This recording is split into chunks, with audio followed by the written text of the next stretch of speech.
Ja sam ovdje da vam predstavim naš plan uvođenja nove linije proizvoda u firmi BGVG.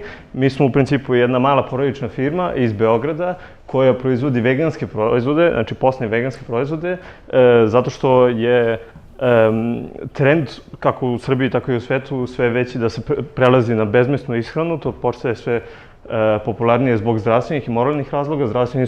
Mnogobrojne studije su pokazale do sada da je zapravo bezmesna ishrana dobra za zdravlje, a moralni razlozi, svi smo upoznati sa tim snimcima iz klanica i slično. BGVG je nastao 2015. godine iz borbe za prava životinja u Srbiji. Cilj firme je podržavanje bezmesne ishrane i borbe za prava životinja.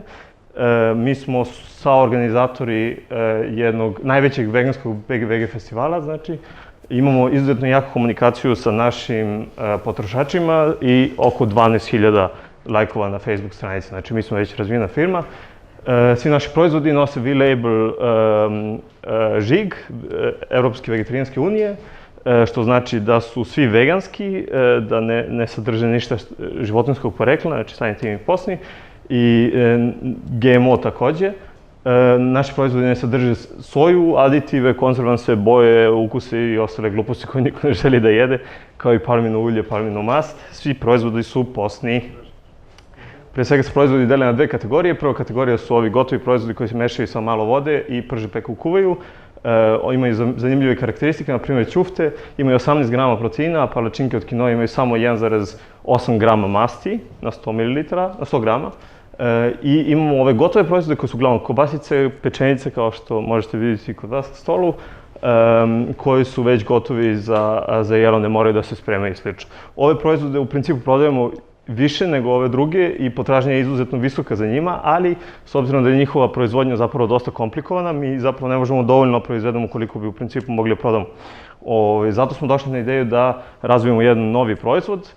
To će biti tanko sečene kobasice, kulen, mortadele i pečenice, koje ćemo pakovati u pakovanje od oko 100 grama, cena će biti oko 150 dinara, znači vrlo pristupačno. To je već kod nas proveren koncept. Mi smo testirali sve te proizvode, imamo već sastojke za njih, imamo recepte već spremljene. Praktičnost proizvoda u principu osigurava da će to ljudima biti jednostavno, da što samo mogu da otvore i da počne jedu. Uslužuje se jedno, tako reći, tržište, odnosno doručak i večera laka koje je do sada neusluženo, tako reći, niša na tom posno vegetarijanskom tržištu. Priuštivost, kao što rekao, 150 dinara je vrlo priuštivo za srpske standarde i uspeh na zapadu, znači ovi proizvodi, na primjer u drugim Müller, su se pokazali u Nemačkoj kao vrlo popularni. Oni izbacuju svakodnevno bukvalno nove serije i proglašeni su za proizvode godine. Mi imamo već razvijenu mrežu, to sam htjela na brzaka, kažem samo, okej.